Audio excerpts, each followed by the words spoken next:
Hey, Jess. What's on the schedule today? So we have a patient named Vaughn. She's coming in for alopecia areata. Oh, okay, so she already has a diagnosis there. Yes. Oh, okay. Can't wait to see her.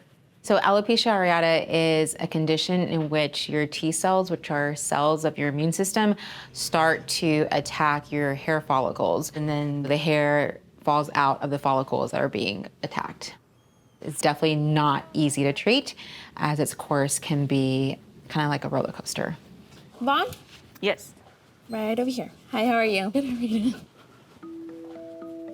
My name is Vaughn. I am from Garland, Texas. I'm a single mom, and I have alopecia areata.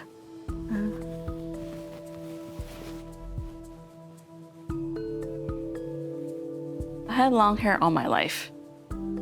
It used to be down to my waist. When the pandemic hit, I saw a spot on top of my head like a quarter size. I remembered being really stressed. We were locked in, couldn't go anywhere. I lost my job. I couldn't get unemployment for a while. I couldn't pay rent. I felt like everything was piling up. All my hair started to come off like right on the top of the crown area. And then it just kept getting worse and worse and worse. My son, he was confused of why my hair was falling out. He was a little scared. And he asked me if I was okay. And I said, I'm fine. But then I would hide in my closet and just cry. My hair, it was part of me, my identity. And now that it's gone, I look in the mirror, I don't want to look at myself. All right, we're gonna be right in this room. Go ahead and take a seat on that green chair. Okay. And I'll call Dr. Lopez in, okay? Okay. The last time I saw a dermatologist was last year in the summer. She just told me I had alopecia. She gave me steroid injections for my scalp, and it was super painful. After that, new hair came in, but then after like another 3 weeks, more hair will fall out. So I've been through a lot going through this hair loss journey. I hope that Dr. Lopez can help and that it's not too late, because if my hair does grow back, then I feel like I can get my life back. Hi, hello, is it Vaughn? Yes, you got Nice it to right. meet you. I'm Nice to meet Dr. you. Lopez. So, what brings you in today? So I'm experiencing hair loss at the moment. Okay, so when did this all start? Right when the pandemic hit, Uh-huh. so I just started coming out in chunks. You know, that's not an uncommon story. We are seeing a lot of hair loss because of the pandemic, because of COVID Oh, really? itself. It's really taken a toll on people's mental state, which can take a toll on your body. Stress on the body can manifest in many ways. You know, it can lower your immune system. And so that can be manifested in hair loss. And I think as dermatologists, we've been seeing a lot of hair loss post-COVID. The pandemic has, we've never experienced a pandemic, right? And so It's scary. It's scary.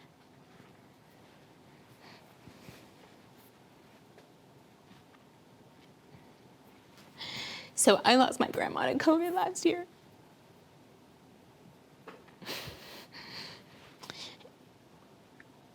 And so I feel like, you know, the stress, the pandemic has affected everybody. So for Vaughn, I just can see her pain and how she's manifested that fear and anxiety through a medical condition, and how cruel this pandemic is, how cruel COVID is. So if you don't mind, Yeah. if I would take a look. Okay. Okay, so Yeah. let me grab some gloves really quick. One thing that we notice classically in alopecia areata are round patches of hair loss, and they're all kind of at the same stage. So whenever I take out my dermatoscope, which is like my magnifier glass, it helps me to look at the follicles, helps me to look at the hair. And so we're able to kind of see alopecia areata signs on the scalp that leads us to that diagnosis. You have maybe like a 60 to 70% hair loss. Once I examined Vaughn's scalp, I did agree with her previous diagnosis of alopecia areata, and she is experiencing a severe amount of hair loss. So Vaughn, I think that we can regrow your hair. That's the good news. I think you're still very early in your presentation, though you have, more moderate to severe alopecia areata or AA. I still think you're in a good time frame to actually intervene. Okay. I'm so relieved that Dr. Lopez can help me out. I just hope there's no needles involved because I don't like needles.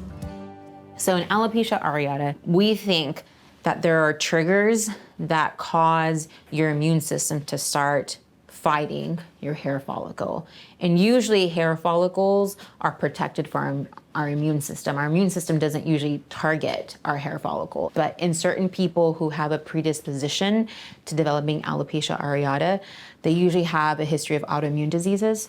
And for some reason, a trigger happens, and that trigger causes your immune system to think that this is foreign, and it attacks. Okay. And so when it attacks it, it causes inflammation around the hair follicle, and that's why the hair starts falling out. It's not curable, but it's treatable.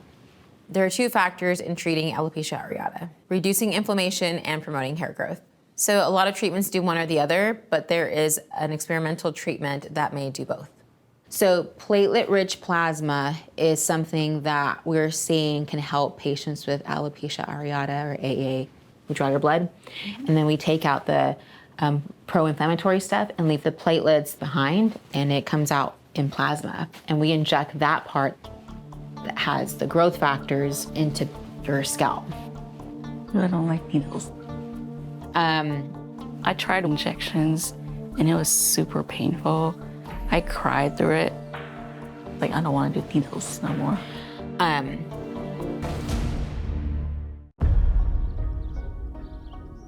If you're up for it, I think that we would be able to do PRP today. So Vaughn has alopecia areata, which is a form of hair loss. I'm recommending PRP injections. PRP, platelet-rich plasma, basically is harvested from your own body. We take your blood, basically we spin it down, we separate the pro-inflammatory things like red blood cells, white blood cells, and then we leave behind the platelets because platelets have growth factors, and then inject it into the patient's scalp. I don't like needles. I tried injections and it didn't work for me. I would say we could always try. So the tough part about PRP is that it's not just one injection, it's multiple injections in your scalp. And it's not just one session, it's multiple sessions. It's also very, very painful. And I've seen people pass out. It's just a lot. It is a lot, it is a lot. I will do it. You would do it? Yes. Okay, all right. So we were just gonna have you draw some blood and then spin it down, and we'll come back and inject it for you.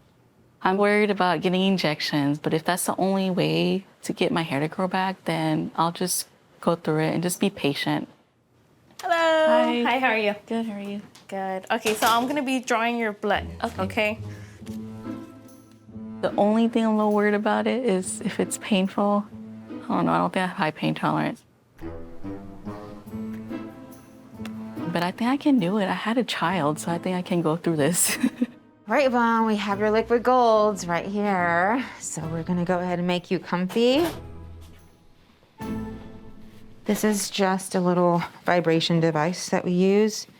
So it feels like it's vibrating you right here, but I want you to use it like if you feel like discomfort, just keep it on your forehead. Your scalp obviously is a very sensitive area. So whenever I'm giving the injections of platelet-rich plasma, we use vibration to kind of distract the nerves from feeling that pain as much. Here we go, 1, 2, and 3. Stick there.